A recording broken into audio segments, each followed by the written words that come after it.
ಸ್ನೇಹಿತರೆ ನಮಸ್ಕಾರ. ನಾನು ರವೀಂದ್ರ ಜೋಶಿ. ಎರಡನೇ ದಿವಸದ ಸಂಸತ್ತಿನ ಕಲಾಪದ ಕೆಲವು ವಿವರಗಳು ಸಂಪೂರ್ಣವಾಗಿ ಸುದೀರ್ಘವಾಗಿ ಹೇಳಲಿಕ್ಕೆ ಸಾಧ್ಯ ಆಗುವುದಿಲ್ಲ. ವಿಸ್ತೃತವಾಗಿ ಕ್ಲುಪ್ತವಾಗಿ ಹೇಳುವ ಪ್ರಯತ್ನವನ್ನು ಮಾಡ್ತೀನಿ. ಇನ್ನೂ ಸಂಪೂರ್ಣ ಕಲಾಪ ಮುಗಿದಿಲ್ಲ. ಇನ್ನು ರಾಹುಲ್ ಗಾಂಧಿಯವರ ಭಾಷಣ ಇದೆ, ಅದಾದಮೇಲೆ ನರೇಂದ್ರ ಮೋದಿಯವರ ಉತ್ತರ ಇದೆ. ಸುದೀರ್ಘವಾಗಿ ತುಂಬ ರಾತ್ರಿಯವರೆಗೆ ವಿದ್ಯಮಾನಗಳು ನಡೆಯುವಂಥ ಸಾಧ್ಯತೆಗಳು ದಟ್ಟವಾಗಿ ಕಾಣ್ತಾ ಇದ್ದಾವೆ. ನನಗೆ ತಕ್ಷಣದಲ್ಲಿ ನೆನಪಾಗಿದ್ದೇನಪ್ಪ ಅಂತಂದರೆ, ಈ ಆರ್ಟಿಕಲ್ 370 ರದ್ದುಗೊಳಿಸಿದ ಮೇಲೆ ಸುಮಾರು ಒಂದು 100 ಅಪ್ಲಿಕೇಶನ್ಗಳು ಸುಪ್ರೀಂ ಕೋರ್ಟ್ಗೆ ದಾಂಗುಡಿ ಇಟ್ಟಿದ್ದು. ಆರ್ಟಿಕಲ್ 370 ರದ್ದುಗೊಳಿಸಿದ್ದು ತಪ್ಪು, ಜಮ್ಮು ಕಾಶ್ಮೀರಕ್ಕೆ ವಿಶೇಷ ಸ್ಥಾನಮಾನವನ್ನು ಹಾಗೇ ಉಳಿಸಬೇಕು, ಕಪಿಲ್ ಸಿಬಲ್ರಿಂದ ಹಿಡಿದು ಎಲ್ಲ ಅತಿರಥ ಮಹಾರಥರು ಎಲ್ಲ ಪ್ರಭೃತಿಗಳು ಕೋರ್ಟಿನಲ್ಲಿ ಹಾಜರಿ ಹಾಕೋರು. Justice DY. ಚಂದ್ರಚೂಡ್ ಅವರ ಸಂವಿಧಾನ ಪೀಠ, ಅವರು ಆವಾಗ ಚೀಫ್ ಜಸ್ಟಿಸ್ ಇದ್ದರು. 60 ಗಂಟೆಯ ಸಮಯವನ್ನು ಕೊಟ್ಟಿದ್ದರು. ಇದರ ಕುರಿತಾಗಿ ಇಷ್ಟೊಂದು ಅಪ್ಲಿಕೇಶನ್ ಇದ್ದಾಗ ಎಲ್ರಿಗೂ ಮಾತಾಡಲಿಕ್ಕೆ ಅವಕಾಶ ಕೊಡಲೇಬೇಕಲ್ವಾ? ಇಲ್ಲದೆ ಹೋದರೆ ಅದು ಜಸ್ಟಿಸ್ ಆಗೋದು ಇಲ್ಲ ಅನ್ನುವಂಥ ಕಾರಣಕ್ಕೋಸ್ಕರ ಎಲ್ರಿಗೂ ಅವಕಾಶ ಕೊಟ್ಟಿದ್ದರು. ತಮಾಷೆ ಏನು ಅಂದರೆ, ಪ್ರತಿಯೊಬ್ಬರೂ ಬಂದದ್ದು ಹೇಳಿದ್ದನ್ನೇ ಹೇಳೋರು, ಹೇಳಿದ್ದನ್ನೇ ಹೇಳೋರು, ಹೇಳಿದ್ದನ್ನೇ ಹೇಳೋರು. ಇವರಿಗೆ ಮುಖ್ಯಸ್ಥನಾಗಿದ್ದದ್ದು ಕಪಿಲ್ ಸಿಬಲ್. ಕಪಿಲ್ ಸಿಬಲ್ ಬರೋರು, ಪ್ರತಿ ದಿವಸ ಬರೋರು, ಇದು ಪ್ರಜಾಪ್ರಭುತ್ವಕ್ಕೆ ಮಾರಕವಾದಂಥ ಕ್ರಮ, ಈ ರೀತಿಯಾಗಿ ವಿಶೇಷ ಸ್ಥಾನಮಾನವನ್ನು ತೆಗಿಬಾರ್ದಾಗಿತ್ತು, ಅದು ಸೀಮಾಂತ ರಾಜ್ಯವಾಗಿದೆ, ನರೇಂದ್ರ ಮೋದಿ ಸರ್ಕಾರ ಬೇಕು ಅಂತಲೇ ಈ ರೀತಿ ಮಾಡಿದೆ, ಏನು ಪುಂಖಾನುಪುಂಖವಾಗಿ ತಮಗಿಷ್ಟ ಬಂದ ಹಾಗೆ ಆರ್ಗ್ಯುಮೆಂಟ್. ಡಿ.ವೈ. ಚಂದ್ರಚೂಡ್ ಅವರು 1 ದಿವಸ ಕೇಳಿದ್ರು, 2 ದಿವಸ ಕೇಳಿದ್ರು, 3 ದಿವಸ ಕೇಳಿದ್ರು, ಕೊನೆಗೆ 1 ದಿವಸ ಹೇಳಿದರು ಅವ್ರಿಗೆ, ನೋಡಿ ಸ್ವಾಮಿ, ಬೇರೆ ಏನಾದರೂ ಅಂಶಗಳಿದ್ದರೆ ಹೇಳಿ, ಪ್ರತಿಯೊಬ್ಬರು ಬರ್ತೀರಿ ಅದನ್ನೇ ಹೇಳ್ತೀರಿ, ಇನ್ನೊಬ್ಬ ಅರ್ಜಿದಾರನ ಪರವಾಗಿ ವಕೀಲ ಬರ್ತಾರೆ, ಅವರು ಅದೇ ಪಾಯಿಂಟ್ ಹೇಳ್ತಾರೆ, ನೀವು ಅದೇ ಪಾಯಿಂಟ್ ಹೇಳ್ತೀರಿ. ಹೊಸದೇನಾದರೂ ಇದ್ದರೆ ಕೋರ್ಟಿನ ಸಮ್ಮುಖಕ್ಕೆ ತೆಗೆದುಕೊಂಡು ಬನ್ನಿ. ಅದನ್ನು ಬಿಟ್ಟು ಎಲ್ಲ ವಕೀಲರು ಒಂದೇ ವಿಷಯ ಮಾತಾಡಿದರೆ ಅದಕ್ಕೆ ಅರ್ಥವೇ ಇರೋದಿಲ್ಲ.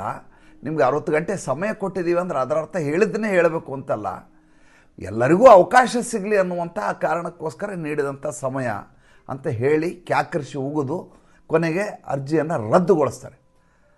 ಆರ್ಟಿಕಲ್ 370 ಅರ್ಜಿಯನ್ನು ರದ್ದುಗೊಳಿಸಿದ್ದಲ್ಲ, ಸರ್ಕಾರದ ಕ್ರಮವನ್ನು ಎತ್ತಿ ಹಿಡಿತಾರೆ. ಸರಿ, ಮಾಡಿದ್ದು ಸಂವಿಧಾನಾತ್ಮಕವಾಗಿದೆ, ಆರ್ಟಿಕಲ್ 370 ರದ್ದುಗೊಳಿಸಿದ್ದು ಕೇಂದ್ರದ ನಡೆ ಏನಿದೆ ಅದು ಸಂವಿಧಾನಬದ್ಧವಾದದ್ದು ಅನ್ನುವಂಥ ತೀರ್ಪನ್ನು ಕೊಡ್ತಾರೆ. ನನಗೆ ಕಲಾಪಗಳನ್ನು ನೋಡಿದಾಗ ಹಂಗೆ ಅನಿಸಿದ್ದು. ಯಾಕೆಂದರೆ ಬೆಳಗ್ಗಿಂದ ಯಾರು ಮಾತಾಡ್ಲಿಕ್ಕೆ ಬರ್ತಾರೋ ಎಲ್ಲರೂ 3 ಪ್ರಶ್ನೆಯನ್ನು ಕೇಳ್ತಾರೆ. ಒಂದು, ಡೊನಾಲ್ಡ್ ಟ್ರಂಪ್ ಯಾಕೆ ಸರ್ಕಾರಕ್ಕಿಂತ ಮುಂಚೆಯೇ ಈ ರೀತಿ ಸೀಸ್ ಫೈರ್ ಆಗಿದೆ ಅನ್ನುವಂಥದ್ದು ಅನೌನ್ಸ್ ಮಾಡ್ತಾರೆ. ಭಾರತ ಸರ್ಕಾರದವರು ಭಾರತದ ಜನತೆಗೆ ಮುಂಚೆ ಯಾಕೆ ತಿಳಿಸಲಿಲ್ಲ, ಒಂದು. ಎರಡನೇದಾಗಿ, ಈ ಉಗ್ರಗಾಮಿಗಳು ಹೇಗೆ ಪಹಲ್ಗಾಮ್ನ ಒಳಗಡೆ ಬೈಸರನ್ ವ್ಯಾಲಿಯಲ್ಲಿ ಸೇರಿಕೊಂಡ್ರು. ಮೂರನೇದ್ದು, ಈ ಭದ್ರತಾ ಪಡೆಯವರು ಅಮಾಯಕ ಜನರನ್ನು ರಕ್ಷಿಸಲಿಕ್ಕೆ ಯಾಕೆ ಸಾಧ್ಯ ಆಗಿಲ್ಲ ಹೇಳ್ರಿ. ಪಹಲ್ಗಾಮ್ನಕ್ಕಿಂತ ಮುಂಚೆ ಬಾಲಾಕೋಟ್ ಆಗತ್ತೆ, ಬಾಲಾಕೋಟ್ಗಿಂತ ಮುಂಚೆ ಉರಿ ಆಗತ್ತೆ. ಇವೆಲ್ಲ ಆದಾಗಲೂ ನೀವು ಘುಸ್ಕೆ ಮಾರಿಗೆ ಅಂತೀರಿ, ಪ್ರತಿ ಸಲ ಹೊಡಿತೀರಿ, ಮತ್ತು ಪ್ರತಿ ಸಲ ಬರ್ತಾ ಇದ್ದಾರೆ. ಸರ್ಕಾರದ ವಿಫಲತೆ ಹೌದು ಅಲ್ವೋ ಹೇಳಿ. ಇದೇ ವಿಚಾರವನ್ನು ಎಲ್ಲರೂ ಮಾತಾಡಿತ್ತು. ಇದನ್ನು ಬಿಟ್ಟು ಹೊಸದಾಗಿ ಮಾತಾಡಿದವನು ಒಬ್ಬರೇ. ಅವನ ವಿಷಯವನ್ನು ಇವತ್ತು ನಿಮ್ಗೆ ಹೇಳೋದು ಭಾಳ, ಇವನಿಗಿಂತ ಜೋಕರ್ನ ನಾನು ನೋಡಲೇ ಇಲ್ಲ ರೀ. ಈ ರೀತಿಯೂ ಆಲೋಚನೆ ಮಾಡಲಿಕ್ಕೆ ಸಾಧ್ಯ ಇದೆ ಅಂತ ನನಗೆ ಖಂಡಿತವಾಗಿ ಗೊತ್ತಿರಲಿಲ್ಲ. ಅಂದರೆ ಈ ರೀತಿಯಾಗಿ ಆಲೋಚನೆ ಮಾಡುವ ಜನ ನಮ್ಮಲ್ಲಿದ್ದಾರಲ್ಲ, ಅದು ಆಡಳಿತದಲ್ಲಿದ್ದಾರಲ್ಲ, ಇವರು ರಾಜಕಾರಣದಲ್ಲಿದ್ದಾರಲ್ಲ ಅಂತ ಅಚ್ಚರಿಯಾಗಿದ್ದು. ಅದು ಅಖಿಲೇಶ್ ಯಾದವ್ ಕೆಂಪು ಟೊಪ್ಪಿಗೆ ಹಾಕೊಂಬಂದು ನಿಂತವ ಮಾತಾಡ್ತಾನೆ ಮೊದಲೇ ಮಾತು ಹೇಳ್ದ. ಅದು ಕೇಳಿದುಕೊಳ್ಳಿ ಶಾಕ್ ಆಯ್ತು ನನಗೆ. ಆಘಾತಕಾರಿ ಹೇಳಿಕೆ. ಏನಂತ ಹೇಳ್ತಾನೆ, ನಿನ್ನೆ ಆಪರೇಷನ್ ಮಹದೇವ್ ಆಗಿ 3 ಜನ ಉಗ್ರರನ್ನು ಸದೆ ಬಡಿದಿದೆ ಸೈನ್ಯ ಅಂತ ಎಲ್ಲ ಕಡೆ ಮಾಹಿತಿಯನ್ನು ಕೊಡ್ತಾ ಇದ್ದೀರಿ. ನಾನು ನಮ್ಮ ಸೈನಿಕರನ್ನು, ನಮ್ಮ ಸರ್ಕಾರವನ್ನು ಅಭಿನಂದಿಸುವುದಿಲ್ಲ ಅಂದೆ. ನಾನು ಅವಾಕ್ಕಾಗಿಬಿಟ್ಟೆ, ದಿಗ್ಭ್ರಾಂತನಾದೆ. ಏನಯ್ಯ ಏನು ಹೇಳ್ತಾ ಇದ್ದಾನೆ ಅವನು, ಹೊಸ ವಿಚಾರ ಹೇಳ್ತಾ ಇದ್ದಾನಲ್ಲ, ಒಳ್ಳೆ ಡಿಟೆಕ್ಟಿವ್ ಸಿನಿಮಾ ಥರ ಇದೆ, ಟರ್ನಿಂಗ್ ಪಾಯಿಂಟ್ ಇವನು, ಏನು ಎಂಡಮೂರಿ ವೀರೇಂದ್ರನಾಥ್ ಕಾದಂಬರಿ ಓದಿ ಬಂದಾನ ಇವನು ಅಂತ ನನಗೆ. ಆಮೇಲೆ ಹೇಳ್ತಾನೆ, ಇಲ್ಲ, ನಾನು ನಿಮಗೆ ಸೈನ್ಯಕ್ಕೆ ಅಭಿನಂದನೆಯನ್ನು ಸಲ್ಲಿಸೋದಿಲ್ಲ ಉಗ್ರರನ್ನು ಹೊಡೆದದ್ದಕ್ಕೆ. ಯಾಕೆ ಅಂತಂದರೆ ಕಳೆದ 15 ದಿವಸಗಳಿಂದ ಅವರು ಪ್ರಯತ್ನ ಮಾಡ್ತಾ ಇದ್ದಾರೆ, ಕರೆಕ್ಟಾಗಿ ನಿನ್ನೆನೇ ಯಾಕೆ ಹೊಡೆದ್ರು ಅವರು ಅಂದ. ನೋಡ್ರಿ ಹೆಂಗಿದೆ ಪಾಯಿಂಟು. ಅವನು ಹೇಳೋ ತಾತ್ಪರ್ಯ ಏನು ಅಂದರೆ, ಸಂಸತ್ ಕಲಾಪ ನಡೆಯುತ್ತೆ. ಸಂಸತ್ ಕಲಾಪ ನಡೆದಾಗ ವಿಪಕ್ಷದವರು ಘೇರಾವು ಮಾಡ್ತಾರೆ ಪ್ರಧಾನಮಂತ್ರಿ ನರೇಂದ್ರ ಮೋದಿ ಮತ್ತು ಅಮಿತ್ ಶಾ ಮೇಲೆ. ಹಾಗೆ ಮಾಡಿದಾಗ ಎಲ್ಲಿ ಹೋದ್ರು ಉಗ್ರರು ಅಂತ ಕೇಳ್ತಾರೆ. ಹಂಗೆ ಎಲ್ಲಿ ಹೋದ್ರು ಉಗ್ರರು ಅಂತ ಕೇಳಿದಾಗ ಎಲ್ಲ ಹೊಡೆದಿದ್ದೀವಿ ಅಂತ ಹೇಳಲಿಕ್ಕೆ ಅವತ್ತಿನ ದಿವಸ ಹೊಡೆದಿದ್ದಾರೆ. ನಿನ್ನೆ ಕಾಕತಾಳೀಯ ಅಲ್ಲ, ಅದು ಉದ್ದೇಶಪೂರ್ವಕವಾಗಿ ನಿನ್ನೆ ಹೊಡೆದಿದ್ದಾರೆ. ಅಂದರೆ ತಮ್ಮ ರಾಜಕೀಯ ಬೇಳೆ ಬೇಯಿಸ್ಕೊಳ್ಳಿಕ್ಕಾಗಿ ಕಳೆದ 15 ದಿವಸದಿಂದ ಅಲ್ಲೇ ಉಗ್ರರಿದ್ದರೂ ಕೂಡ ಅವರನ್ನು ಹೊಡೆಯಲಾರದೆ ಹಾಗೇ ಕಾದು ಕೂತ್ಕೊಂಡು ಬರೋಬ್ಬರಿ ನಿನ್ನೆ ಹೊಡೆದಿದ್ದಾರೆ ಅಂತ ಆತನ ವಾದ. ಇಷ್ಟಕ್ಕೆ ಮುಗಿಸೋದಿಲ್ಲ ಅವನು, ಅದಕ್ಕಿಂತ ಮಜಾ ಇದೆ. ಪುಲ್ವಾಮಾ ದಾಳಿ ಆಯಿತು. ಪುಲ್ವಾಮಾ ದಾಳಿ ಆದಾಗ ಯಾವ ಜೀಪು ಬಂದು ಡಿಕ್ಕಿ ಹೊಡಿತಲ್ಲ ನಮ್ಮ ಕಾನ್ವಾಯ್ಗೆ, 40 ಜನ ಸೈನಿಕರ ಸಾವಾಯ್ತಲ್ಲ, ಆ ಜೀಪ್ ಎಲ್ಲಿದೆ ಈಗ? ಆವಾಗಲೂ ಕೂಡ ಟೈಮಿಂಗನ್ನು ಇಟ್ಕೊಂಡು ನೀವು ಆ ಘಟನೆ ನಡೀತು. ಪುಲ್ವಾಮಾ ಬಾಲಾಕೋಟ್ ದಾಳಿ ಮಾಡಿದ್ದು, ಪುಲ್ವಾಮಾ ದುರ್ಘಟನೆ ಆಗಿದ್ದು ಹೇಗಿತ್ತು ಅಂದರೆ, ಚುನಾವಣೆ ಹತ್ತಿರ ಬರುವ ಸಂದರ್ಭದಲ್ಲಿ ಕರೆಕ್ಟಾಗಿ ಅಂಥದ್ದಾಗತ್ತೆ ಅಂದರೆ ಸರ್ಕಾರವೇ ಈ ರೀತಿ ಮಾಡಿಸ್ತಾ ಇದೆ ಅಂತ ಆತನ ತಾತ್ಪರ್ಯ, ಮಾತಿನ ತಾತ್ಪರ್ಯ. ಅಲ್ರಿ, ಈ ಮನುಷ್ಯನ ಆಲೋಚನೆ ಹೇಗಿದೆ ನೋಡ್ರಿ. ನಿನ್ನೆ ನಾನು ಆರ್ಮಿ ಚೀಫು ಮಾತಾಡೋದನ್ನು ರಾತ್ರಿ ಕೇಳಿದೆ. ಅವ್ರು ಹೇಳಿದರು, ಈ ನಿನ್ನೇನು ಅವರು ಹೊಕ್ಕಿದಾರಲ್ಲ, ಇನ್ನೂ ನಡೀತಾ ಇದೆ ಆಪರೇಷನ್ ಮಹಾದೇವ್, ನಿಂತಿಲ್ಲ, ಮುಗ್ದಿಲ್ಲ, ಅದು ಇನ್ನೊಂದು 2-3 ಜನ ಇದ್ದಾರೆ ಅನ್ನುವಂಥ ಮಾಹಿತಿ ಇದೆ. ಅವ್ರನ್ನ ಹೊಡಿಬೇಕು ಅಥವಾ ಜೀವಂತ ಹಿಡ್ಕೊಂಬರ್ಬೇಕು ಅಂತ ಪ್ರಯತ್ನ ನಡೀತಾ ಇದೆ. ಅವ್ರು ತುಂಬ ಅದು ಅಲ್ಲಿಯ ಸಂಕಷ್ಟಗಳನ್ನು ಹೇಳ್ತಾ ಇದ್ರು. ಏನಂತ ಹೇಳಿದ್ರು ಅಂದರೆ, 2-3 ಮೀಟ್ರಿಗಿಂತ ಜಾಸ್ತಿ ಮುಂದಿಂದ ಏನು ಕಾಣಲ್ವಂತೆ. ಅಷ್ಟೇ ದೂರ ಎದುರುಗಡೆ ನನಗೆ ಈ ಕ್ಯಾಮ್ರಾ ಇದೆಯಲ್ಲ, ಅಷ್ಟು ದೂರದವರೆಗೂ ಕಾಣುತ್ತೆ, ಅದ್ರ ಮುಂದಿಂದ ಏನೂ ಕಾಣಲ್ಲ. ಆ ರೀತಿಯಾದಂಥ ಟೆರೇನ್ ಅಂತ, ಹವಾಮಾನ ಹಾಗಿದೆ ಅಂತೆ. ಫುಲ್ಲು ದಟ್ಟವಾದಂಥ ಮೋಡ, ಮಸುಕು ಇದು ಬೆಳಕು. ನೀವು ಟಾರ್ಚ್ ಹೊಡೆದ್ರೆ ಅವ್ರಿಗೆ ಗೊತ್ತಾಗ್ಬಿಡುತ್ತೆ, ಟಾರ್ಚ್ ಹೊಡೆಯೋಂಗಿಲ್ಲ. ನೀವು ಮೇಲಿನಿಂದ ಬಂದು ದಾಳಿ ಮಾಡಿದರೆ ಬೇರೆ ಜಾಗಕ್ಕೆ ಟಾರ್ಗೆಟ್ ಆಗಿ ಬೇರೆ ಏನಾದರೂ ವ್ಯತ್ಯಾಸ ಆಗ್ಬೋದು, ಹಂಗೆ ಮಾಡಲಿಕ್ಕಾಗಲ್ಲ. ಎಲ್ಲ ರೀತಿಯ ಪ್ರಯತ್ನವನ್ನು ಮಾಡ್ತಾ ಇದ್ರಂತೆ, ಸಾಧ್ಯವೇ ಆಗ್ತಾ ಇರಲಿಲ್ಲ. ಆಮೇಲೆ ಇದು ರಕ್ಷಿತ ಅಭಯಾರಣ್ಯ ಅದು ಪ್ರದೇಶ, ಬೇರೆ ಯಾರಿಗೂ ಅವಕಾಶ ಕೊಟ್ಟಿಲ್ಲ, ಎಲ್ಲವನ್ನು ಬಂದೋಬಸ್ತ್ ಮಾಡಿಬಿಟ್ಟಿದ್ದಾರೆ. ಒಳಗಡೆ ನಮ್ಮವರು ಮಾತ್ರ ಸೈನಿಕರು ಇಂಥ ದುರ್ಗಮವಾದಂಥ ಕಾಡಿನ ಒಳಗಡೆ ಆಪರೇಷನ್ ಮಾಡ್ತಾಯಿದ್ದಾರೆ. ಅವ್ರಿಗೆ ಇವತ್ತು ವಾರ ಯಾವುದು, ತಿಥಿ ಯಾವುದು, ಹಗಲು ಯಾವುದು, ರಾತ್ರಿ ಯಾವುದು, ತಿಂದಿದ್ದೀವ, ಊಟ ಮಾಡಿದ್ದೀವ, ಯಾವುದೂ ಗೊತ್ತಿಲ್ಲ. ಅವ್ರ ಪಾಡಿಗೆ ಅವರು ದಟ್ಟ ಅರಣ್ಯದಲ್ಲಿ ಕೆಲಸ ಮಾಡ್ತಾಯಿದ್ದಾರೆ. ಅವ್ರ ಉದ್ದೇಶ ಇದ್ದದ್ದು ಒಂದೇ, ಯಾರು ನಮ್ಮ ಸೈನ್ಯದ ಹದ್ದುಗಣ್ಣನ್ನು ಮೀರಿ ಬಂದು ನಮ್ಮ ಅಮಾಯಕ ಜನರನ್ನು ಸಾಯಿಸಿದಿರೋ ನಿಮ್ಮನ್ನು ನಾವು ಬಿಡಂಗಿಲ್ಲ ಅನ್ನೋದೊಂದೇ ಅವ್ರ ಗುರಿ. ಅದು ಯಾವ ವಾರ, ತಿಥಿ ಏನು, ಕಲಾಪ ನಡೀತಾ ಇದೆಯಾ, ಎದುರುಗಡೆ ಅಲ್ಲಿ ಕುತ್ಕೊಂಡು ಈ ರೀತಿ ಅಖಿಲೇಶ್ ಯಾದವ್ ಅವರು ಆಲೋಚನೆ ಮಾಡ್ತಾರೆ. ಪಾಪ ಅವ್ರು ಏನು ಸೈನಿಕರನ್ನೆಲ್ಲ ಯೋಚನೆ ಮಾಡಿರೋದಿಲ್ಲ. ಅವ್ರ ಪಾಡಿಗೆ ಅವ್ರು ಟಾರ್ಗೆಟ್ ಮಾಡ್ತಾರೆ, ಹೊಡಿತಾರೆ. ಹೊಡೆದಾದ್ಮೇಲೆ ಅದು ತೊಗೊಂಬಂದ್ಮೇಲೆ ಯಾವ ವಾರ, ಯಾವ ತಿಥಿ, ಯಾವ ನಕ್ಷತ್ರದೊಳಗೆ ಸತ್ತು ಹೋದ ಇವ, ಏನ 72 ಹೂರೋಂ ಕೆ ಪಾಸ್ ಗಯಾ ಕೆ ಕಹಾ ಗಯಾ ಹಮ್ ದೇಖನಾ ಪಡೆಗ, 72 ಅಪ್ಸರೆಯರ ಹತ್ರ ಹೋದ್ನೋ ನರಕಕ್ಕೆ ಹೋದ್ನೋ ಅಂತ ಆಮೇಲೆ ಗೊತ್ತಾಗತ್ತೆ. ಆದರೆ ಅಖಿಲೇಶ್ ಯಾದವ್ಗೆ ಗೊತ್ತಾಗತ್ತೆ. ಅಖಿಲೇಶ್ ಯಾದವ್ಗೆ ವಾರ, ತಿಥಿ, ನಕ್ಷತ್ರ, ಯಾವಾಗ ಯಾವ ಚಟುವಟಿಕೆ ಮಾಡ್ತದೆ, ಅಂದರೆ ಸರ್ಕಾರದ ಯಾವ ಕೆಲಸದ ಬಗ್ಗೆಯೂ ಇವರಿಗೆ ನಂಬಿಕೆ ಅನ್ನೋದೇ ಉಳಿದಿಲ್ಲ. ಅಥವಾ ನಂಬಿಕೆ ಇದ್ದರೂ ಕೂಡ ಅದರಲ್ಲಿ ರಾಜಕೀಯ ನೋಡುವಂಥ ಮನಸ್ಥಿತಿ. ಹಿಂದೆ ವ್ಯಾಕ್ಸಿನ್ನು ಯಾವಾಗ ಭಾರತ ದೇಶದಲ್ಲಿ ಕೋವಿಡ್ ಸಂದರ್ಭದಲ್ಲಿ ವ್ಯಾಕ್ಸಿನ್ ಬಿಡುಗಡೆ ಮಾಡ್ತೋ, ಅವಾಗ ಮೊದಲೇ ಬಾರಿಗೆ ಟೀಕೆ ಮಾಡಿದಂಥ ವ್ಯಕ್ತಿ ಮೊದಲೇದು ಅರವಿಂದ್ ಕೇಜ್ರಿವಾಲ್, ಎರಡನೇದ್ದು ಅಖಿಲೇಶ್ ಯಾದವ್, ಮೂರನೇದು ರಾಹುಲ್ ಗಾಂಧಿ. ಅವಾಗ ಅಖಿಲೇಶ್ ಯಾದವ್ ಒಂದು ಮಾತು ಹೇಳ್ತಾರೆ, ಏನಂದರೆ ಇದು ನರೇಂದ್ರ ಮೋದಿ ವ್ಯಾಕ್ಸಿನು, ಆದ್ದರಿಂದ ನಾನು ಇದನ್ನು ಹಾಕ್ಸ್ಕೊಳ್ಳೋದಿಲ್ಲ ಅಂತ ಹೇಳ್ತಾರೆ. ಒಬ್ಬ ರಾಜಕೀಯ ಮುಖಂಡ, ಆತನಿಗೆ ಒಂದಿಷ್ಟು ಫಾಲೋಯರ್ಸ್ ಇರ್ತಾರೆ, ಯಾದವರೇ ಇದ್ದಾರೆ ಅಂತ ತಿಳ್ಕೊಳ್ಳಿ, ಮುಸಲ್ಮಾನರಿದ್ದಾರೆ ಅಂತ ತಿಳ್ಕೊಳ್ರಿ, ಯಾರೇ ಇರಲಿ, ಅಷ್ಟು ಜನ ಈತನ ಮಾತನ್ನು ನಂಬ್ತಿರ್ತಾರೆ. ದುರ್ದೈವ ಅದು ಬೇರೆ ವಿಚಾರ. ಈತ ಹೇಳುವ ಮಾತಿಗೆ ಆ ಜನರಲ್ಲಾದರೂ ಬೆಲೆ ಇರ್ತದೆ, ನಾವು ನಂಬೋದಿಲ್ಲ, ಅವ್ರು ನಂಬ್ತಿರ್ತಾರೆ. ಇದು ನರೇಂದ್ರ ಮೋದಿಯವರ ವ್ಯಾಕ್ಸಿನ್ನು ಅಂತ ಹೇಳಿಬಿಟ್ರೆ ಅಷ್ಟು ಜನರಲ್ಲಿ ವ್ಯಾಕ್ಸಿನ್ ಬಗ್ಗೆ ಅಪನಂಬಿಕೆ ಮೂಡ್ತದೆ. ದೇಶ ಅತ್ಯಂತ ಸಂಕಷ್ಟಕರ ಸಂದರ್ಭದಲ್ಲಿದ್ದಂಥ ಸಮಯ ಅದು. ಹೇಗಾದರೂ ಮಾಡಿ ಬದುಕಬೇಕು, ಹೇಗಾದರೂ ಜೀವನ ಸುಗಮ ಆಗಬೇಕು, ದುರ್ಗಮವಾಗಿ ಹೋಗಿದೆ, ಬದುಕು ನಡೀತಾ ಇಲ್ಲ, ಸ್ಥಗಿತಗೊಂಡಿದೆ, ಕಾಮ ಹಾಕಿದಂಗೆ ಅಲ್ಪ ವಿರಾಮ ಹಾಕಿದಂಥ ಸ್ಥಿತಿ ಇದೆ. ಮುಂದೆ ಹೋಗ್ಬೇಕು ಅಂದರೆ ವ್ಯಾಕ್ಸಿನ್ ಕೊಟ್ಟಾಗ ಮನುಷ್ಯನಿಗೆ ಧೈರ್ಯ ಬರುತ್ತೆ, ಪ್ರತಿರೋಧ ಶಕ್ತಿ ಇದೆ ಅಂತ ತಿಳ್ಕೊತಾನೆ, ಮುನ್ನುಗ್ತಾನೆ, ಜೀವನ ಶುರು ಆಗುತ್ತೆ ಅನ್ನುವಂಥ ಸ್ಥಿತಿ. ಬೇರೆ ಸಂದರ್ಭದಲ್ಲಿ ವ್ಯಾಕ್ಸಿನ್ಗಾಗಿ ಬೇರೆ ದೇಶಗಳ ಮುಂದೆ ಭವತಿ ಭಿಕ್ಷಾಂದೇಹಿ ಅನ್ನುವಂಥ ಕಾಲ ಇತ್ತು, ಇತಿಹಾಸ ಇತ್ತು. ಆದರೆ ನರೇಂದ್ರ ಮೋದಿ ಅವರು ನಮ್ಮದೇ ದೇಶದಲ್ಲಿ ತರಾತುರಿಯಲ್ಲಿ ತಯಾರಿ ಮಾಡಿಸಿ ಹಗಲು ರಾತ್ರಿ ಕೆಲಸ ಮಾಡಿ ತಾವೇ ಪುಣೆಯ ಕಂಪನಿಗೆ ಹೋಗಿ ಭೇಟಿಯನ್ನು ನೀಡಿ ಭಾರತಾದ್ಯಂತ ವ್ಯಾಕ್ಸಿನ್ ಕೊಟ್ಟಾಗ ಈತ ಈ ರೀತಿಯ ಮಾತನಾಡಿದ್ದ. ಅಂದರೆ ದೇಶ ವಿರೋಧಿ ನಡೆ ಮತ್ತು ಅದರಿಂದ ಜನರಿಗಾಗುವಂಥ ಅಪಾಯಕಾರಿ ಆಗಬಹುದಾದಂಥ ಈತನ ನಿಲುವು ಎರಡೂ ಕೂಡ ಅಪಾಯಕಾರಿ. ಅದನ್ನು ಇವತ್ತು ಮತ್ತೊಂದು ಸಲ ಆತ ಸಂಸತ್ತಿನಲ್ಲಿ ಸಾಬೀತುಪಡಿಸಿಬಿಟ್ಟ. ಅದಾದಮೇಲೆ ಆತನ ಹೆಂಡತಿ ಮಾತಾಡಿದರು.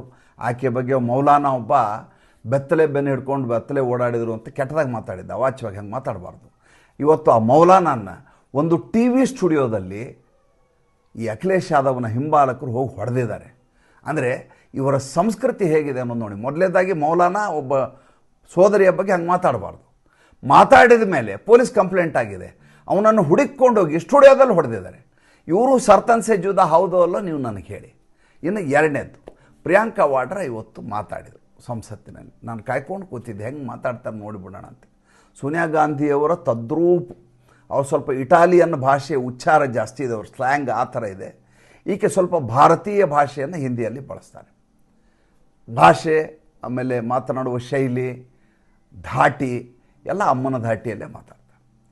ಒಂದು ಮಾತು ಹೇಳಿದ್ರು ಅವ್ರು. ಏನಂತ ಹೇಳಿದ್ರು ಅಂದರೆ, ನಾವು ವರ್ತಮಾನದ ಬಗ್ಗೆ ಮಾತಾಡ್ತಾ ಇದ್ದೀವಿ, ಇವರೆಲ್ಲ ಭಾರತೀಯ ಜನತಾ ಪಾರ್ಟಿಯವರು ಇತಿಹಾಸದ ಬಗ್ಗೆ ಮಾತಾಡ್ತಾರೆ.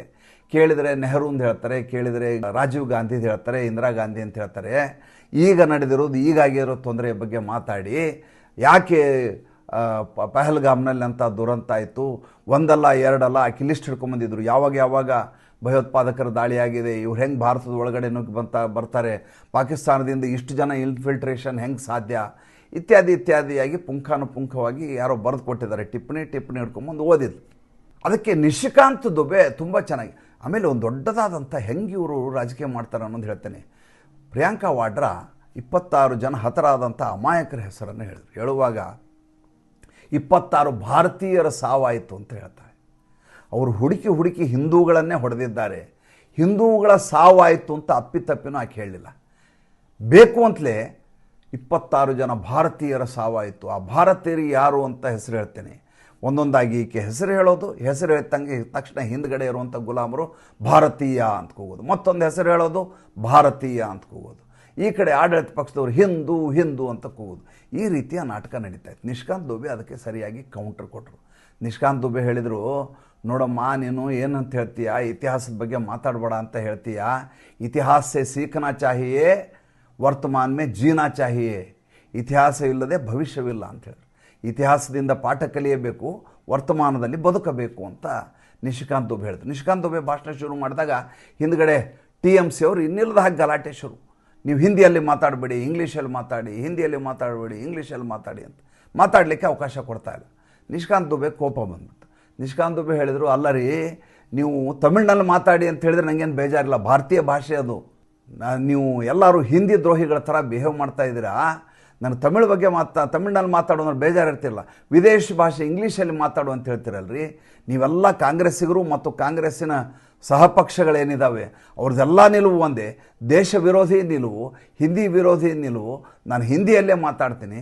ಇದು ಅನುವಾದ ಆಗೋದು ಮೈಕ್ರೋ ನಮ್ಮ ಏನು ಇಯರ್ ಬಡ್ಸ್ ಕೊಟ್ಟಿದ್ದಾರೆ ಅದರಲ್ಲೇನೋ ವ್ಯತ್ಯಾಸ ಇದೆ, ಆದ್ದರಿಂದ ನಿಮ್ಗೆ ಅನುವಾದ ಬರ್ತಾ ಇಲ್ಲ, ನಾನೇನು ಮಾಡೋಕ್ಕಾಗಲ್ಲ, ಅದಕ್ಕೆ ನನ್ನ ಭಾಷೆಯಲ್ಲೇ ನಾನು ಮಾತಾಡೋದು ಅಂತೇಳಿ. ಈ ದೇಶದಲ್ಲಿ ಹಿಂದಿ ಮಾತಾಡಬೇಡ ಅಂತ ಹೇಳಲಿಕ್ಕೆ ನೀವು ಯಾರು ನನಗೆ ಅಂತ ಕೇಳಿದ್ರು. ಅದಲ್ಲದೆ ಇನ್ನೊಂದು ಮಾತು ಹೇಳಿದರು. ಈ ಹಿಂದೆ ಒಬ್ಬ ಬಂಗಾಲಿ ಮಾತಾಡ್ದ, ಅರ್ಧ ಗಂಟೆ ಒಬ್ಬ ಸಂಸತ್ ಸದಸ್ಯ ಮಾತಾಡ್ದ. ಅವು ನೀವು ಯಾರೂ ಗಲಾಟೆ ಮಾಡಲಿಲ್ಲ. ನಾನು ಹಿಂದಿಯವನು, ಭಾರತೀಯ ಜನತಾ ಪಾರ್ಟಿಯವನು ಮಾತಾಡಿದ ತಕ್ಷಣ ನಿಮಗೆ ಹಿಂದಿ ವಾಲಾಗಳು ಉತ್ತರ ಭಾರತೀಯರು ಅಂತ ನಮ್ಮನ್ನು ಮಾಡ್ತೀರಾ ನೀವು. ತಮಿಳು ಬಗ್ಗೆ ನನಗೆ ಗೌರವ ಇದೆ, ಘನತೆ ಇದೆ, ನಮ್ಮದೇ ದೇಶದ ಭಾಷೆ ಅಂತಿದೆ, ಆದರೆ ಈ ರೀತಿಯ ನಡೆಯನ್ನು ನಾನು ಒಪ್ಕೊಳ್ಳೋದಿಲ್ಲ ಅಂತ ಹಿಂದಿಯಲ್ಲೇ ಮಾತಾಡ್ತಾ ಹೇಳ್ತಾರೆ. ಗ್ಲಿಮ್ಸಸ್ ಆಫ್ ಹಿಸ್ಟ್ರಿ ಅನ್ನುವಂಥ ಒಂದು ಪುಸ್ತಕವನ್ನು ಬರೆದಿದೆ, ಗ್ಲೋಬಲ್ ಹಿಸ್ಟ್ರಿ ಅಂತ ಒಂದು ಪುಸ್ತಕ, ನೆಹರು ಬರೆದಂಥ ಪುಸ್ತಕದ ಬಗ್ಗೆ ಮಾತಾಡ್ತಾರೆ. ಅದರಲ್ಲಿ ಹೇಳ್ತಾರೆ, ಮೊಘಲರು ದಾಳಿ ಮಾಡ್ಕೊಂಡು ಭಾರತ ದೇಶದೊಳಗೆ ಬಂದ್ರಲ್ಲ, ಅವ್ರ ಬಗ್ಗೆ ಬರ್ತಾ ನೆಹರು ಅವ್ರು ಹೇಳ್ತಾರೆ, ಅವ್ರು ಯಾರೂ ದಾಳಿಕೋರರಾಗಿರಲ್ಲ, ಸಾಮ್ರಾಜ್ಯ ವಿಸ್ತರಣೆಗೆ ಬಂದಿದ್ದರು ಅಂತ ಜವಾಹರ್ಲಾಲ್ ನೆಹರು ಹೇಳ್ತಾರೆ. ಜವಾಹರ್ಲಾಲ್ ನೆಹರುಗೆ ಅವ್ರು ಯಾರು ದಾಳಿಕೋರರ ಥರ ಕಾಣಿಸ್ಲಿಲ್ಲ, ಮೂರ್ತಿ ಭಂಜಕರ ಥರ ಕಾಣಿಸ್ಲಿಲ್ಲ, ನಮ್ಮ ಸಂಸ್ಕೃತಿಯನ್ನು ನಾಶ ಮಾಡಲಿಕ್ಕೆ ಬಂದವ್ರ ಥರ ಕಾಣಲಿಲ್ಲ, ನಮ್ಮನ್ನು ಲೂಟಿ ಮಾಡಲಿಕ್ಕೆ ಬಂದವ್ರ ಥರ ಕಾಣಲಿಲ್ಲ, ಪರಾಕ್ರಮಿಗಳು, ಶೂರರು ಅಂತ ಅವರು ಬರೆದಿದ್ದಾರೆ. ಗ್ಲಿಮ್ಸಸ್ ಆಫ್ ವರ್ಲ್ಡ್ ಹಿಸ್ಟ್ರಿ ಅಂತ ಪುಸ್ತಕದ ಹೆಸರು.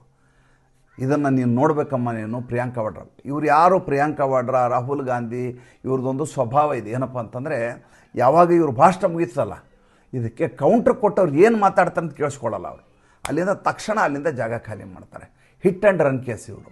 ಹೇಳ್ತಾರೆ, ಹೊರಟೋಗ್ತಾರೆ. ನಿಷ್ಕಾಂತ್ ದುಬೆ ಹೇಳುವಾಗ ಅವ್ರು ಇರಲಿಲ್ಲ, ಆದರೆ ಭಾಷಣದಲ್ಲಿ ಮಾತ್ರ ನಿಷ್ಕಾಂತ್ ದುಬೆ ಸಂಪೂರ್ಣವಾಗಿ ಪ್ರಿಯಾಂಕಾ ವಾಡ್ರಾಗೆ ಜವಾಹರ್ಲಾಲ್ ನೆಹರು ಸಂದರ್ಭದಲ್ಲಿ ಹೇಗೆ ಆರ್ಟಿಕಲ್ 370 ಜಮ್ಮು ಕಾಶ್ಮೀರದಲ್ಲಿ ಹೇರಿದ್ರು ಅವರು ಅನ್ನೋದನ್ನು ಎಕ್ಸ್ಪ್ಲೇನ್ ಮಾಡಿದರು. ಯಾವ ಕ್ವಿಟ್ ಇಂಡಿಯಾ ಮೂಮೆಂಟ್ ನಡೀತಾ ಇತ್ತೋ ಆವಾಗ ಜಮ್ಮು ಕಾಶ್ಮೀರದ ರಾಜನನ್ನು ಓಡಿಸ್ಬೇಕು ಅಂತ ನಡೀತಾ, ಭಾರತ ಬಿಟ್ಟು ತೊಲಗಿ ಅಂತ ಇಡೀ ದೇಶ ಹೇಳುವಾಗ ಜಮ್ಮು ಕಾಶ್ಮೀರದಿದ್ದ ಮುಸಲ್ಮಾನರು ಅಲ್ಲಿ ಹಿಂದೂ ರಾಜನನ್ನು ಓಡಿಸುವ ಕೆಲಸ ಮಾಡ್ತಾಯಿದ್ರು. ಈ ಶೇಖ್ ಅಬ್ದುಲ್ಲಾನ ನಡೆಯನ್ನು ಹೇಗೆ ಜವಾಹರ್ಲಾಲ್ ನೆಹರು ಹೋಗಿ ಆತನ ಜೊತೆ ಇದನ್ನು ಮಾಡಿಕೊಂಡು ಆರ್ಟಿಕಲ್ 370 ಅಲ್ಲಿ ವಿಶೇಷ ಸ್ಥಾನಮಾನವನ್ನು ಕೊಟ್ಟರು. ಎಲ್ಲವನ್ನು ಸವಿಸ್ತಾರವಾಗಿ ಚೈನಾದ ನಡೆಗಳು ಹೇಗಿರ್ತವೆ, ಹೇಗೆ ಭಾರತದ ಮೇಲೆ ಅವರ ನಿರಂತರವಾಗಿ ದಾಳಿ ಇದೆ, ಹೇಗೆ ಗಾಂಧಿ ಕುಟುಂಬ ಅವ್ರ ಜೊತೆ ಸಂಪರ್ಕವನ್ನು ಇಟ್ಕೊಂಡಿದೆ, ಎಲ್ಲವನ್ನು ವಿಸ್ತಾರವಾಗಿ ಹೇಳಿದ್ರು. ಹೇಗಿತ್ತು ಕಲಾಪ ಅಂತಂದರೆ, ಈ 60 ಗಂಟೆ ಏನು ಕೊಟ್ಟಿದ್ದಾರಲ್ಲ ಈಗ ಆಪರೇಷನ್ ಸಿಂಧೂರ್ ಹೆಸರಲ್ಲಿ, ಇದನ್ನು ಕಾಂಗ್ರೆಸ್ಸಿಗೆ ಉಗಿಲಿಕ್ಕೋಸ್ಕರವೇ ಮಾಡಿದಂಗೆ ಕಾಣಿಸ್ತಾ ಇದೆ ನನಗೆ. ಇವರು ಒಂದು ಹೇಳಿದರೆ, ಕಾಂಗ್ರೆಸ್ನವರು ಒಂದು ಹೇಳಿದರು ಅಂತ ತಿಳ್ಕೊಳ್ಳಿ ನರೇಂದ್ರ ಮೋದಿ ವಿರುದ್ಧ, 10 ಈ ಕಡೆಯಿಂದ ಮಾತಾಡುವಂಥ ರೆಡಿಯಾಗಿ ಭಾರತೀಯ ಜನತಾ ಪಾರ್ಟಿಯವರು ಕೂತಿರ್ತಾರೆ. ಏಕೆಂದರೆ ಕಳೆದ 70 ವರ್ಷಗಳಲ್ಲಿ ನಡೆದಷ್ಟು ಅಪಸವ್ಯಗಳು ಎಂದೂ ಯಾವ ದೇಶದಲ್ಲಿಯೂ ಯಾವ ಪಕ್ಷವೂ ಮಾಡಿರೋದಿಲ್ಲ. ಆ ರೀತಿಯಾದಂಥ ನೀವು ಹೇಳಲಿಕ್ಕೆ ಆಗಲಾರ್ಥ ಘನಘೋರ ಘಟನೆಗಳಾಗಿ ಹೋಗ್ಬಿಟ್ಟಿದ್ದಾವೆ. ಉಗ್ರ ಕೃತ್ಯದ ವಿರುದ್ಧವಾಗಿ ನಡೀತಾ ಇರುವಂಥ ಲೋಕಸಭೆಯಲ್ಲಿ 16 ಗಂಟೆ, ರಾಜ್ಯಸಭೆಯಲ್ಲಿ 9 ಗಂಟೆ ಕೊಟ್ಟಿದ್ದಾರೆ. ಇದು ಹೇಗಿದೆ ಅಂದರೆ, ಇವರು 10 ನಿಮಿಷ ಮಾತಾಡ್ತಾರೆ ಅಂತ ತಿಳ್ಕೊಳ್ಳಿ ಕಾಂಗ್ರೆಸ್ನವರು, ಉಳಿದು ಈ ಕಡೆಯಿಂದ ಇದಾರಲ್ಲ ಈ ಕಡೆಯವರು 100 ಅವ್ರ ವಿರುದ್ಧ ಮಾತಾಡ್ತಾರೆ. ಸುಪ್ರಿಯಾ ಸುಳೆ, ಭಾರತೀಯ ಜನತಾ ಪಾರ್ಟಿ ಎಂಡಿಗೆ ಸಂಬಂಧವೇ ಇಲ್ಲ. ಆಕೆಯವರು ಶರದ್ ಪವಾರ್ನ ಮಗಳು. ಆಕೆ ಒಂದು ಮಾತನ್ನು ಹೇಳಿದ್ರು, ಕಿರಣ್ ರಿಜಿಜು ಕೇಳಿದ್ರು, ನಿಮ್ದು ಒಂದು 10 ದಿವಸ ದೇಶಕ್ಕೋಸ್ಕರ ಬೇಕಾಗಿದೆ ಅಮ್ಮ ಅಂತ ಕೇಳಿದರು. ನನಗೆ ಎಷ್ಟು ಸಂತೋಷ ಆಯಿತು ಅಂತಂದರೆ, ದೇಶಕ್ಕೆ 10 ತಾಸು 10 ಗಂಟೆಗಳ 10 ದಿನ ಏನು 10 ವರ್ಷ ಬೇಕಾದರೂ ಕೊಡ್ತೀನಿ ನಾನು ಅಂತ ಹೇಳಿದೆ. ನಮ್ಮನ್ನು ನಿಯೋಗದಲ್ಲಿ ಕರ್ಕೊಂಡು ಹೋಗಿದ್ದು ನಮ್ಮ ಸೌಭಾಗ್ಯ. ನಾವೆಲ್ಲರೂ ಅದಕ್ಕೆ ಭಾಳ ಸಂತೋಷಪಟ್ವಿ. ದೇಶದ ವಿಚಾರ ಬಂದಾಗ ನಾವು ಪಕ್ಷವನ್ನು ತೊರೆಯಬೇಕು, ದೇಶಕ್ಕಾಗಿ ನಿಲ್ಲಬೇಕು. ದೇಶ, ಆಮೇಲೆ ರಾಜ್ಯ, ಅದಾದಮೇಲೆ ಪಕ್ಷ, ಅದಾದಮೇಲೆ ನಾವು ರಾಜಕಾರಣಿಗಳು. ಅದನ್ನು ಬಿಟ್ಟು ಈ ಎಲ್ಲ ಸಂದರ್ಭದಲ್ಲಿಯೂ ರಾಜಕಾರಣ ಮಾಡ್ತೀನಿ ಅಂದರೆ ರಾಜಕಾರಣ ಮಾಡಲಿಕ್ಕೆ ಸಾಧ್ಯ ಆಗೋದಿಲ್ಲ ಅಂತ ಸ್ಪಷ್ಟವಾಗಿ ಸುಪ್ರಿಯಾ ಸುಳೆ ಹೇಳಿದರು. ಈ ರೀತಿ ಯಾಕೆ ಮಾತಾಡ್ತಾರೆ ಅಂತಲೇ ನನಗೆ ಗೊತ್ತಿರಲಿಲ್ಲ. ಇದಾದಮೇಲೆ ಈಗ ರಾಹುಲ್ ಗಾಂಧಿಯ ಭಾಷಣ, ಅದಾದಮೇಲೆ ನರೇಂದ್ರ ಮೋದಿಯವರ ಭಾಷಣ ಎಲ್ಲ ಇದೆ. ಅದನ್ನು ನಾಳೆಯ ಸಂಚಿಕೆಯಲ್ಲಿ ಹೇಳ್ತೀನಿ. ಇಡೀ ದಿವಸ ಇವರು ಮಾತು ಕೇಳಿ ಸುಸ್ತಾಗಿ ಹೋಗಿದೆ. ಸ್ವಲ್ಪ ಹೊತ್ತು ವಿಶ್ರಾಂತಿ ತಗೋತೀನಿ. ನಮಸ್ಕಾರ.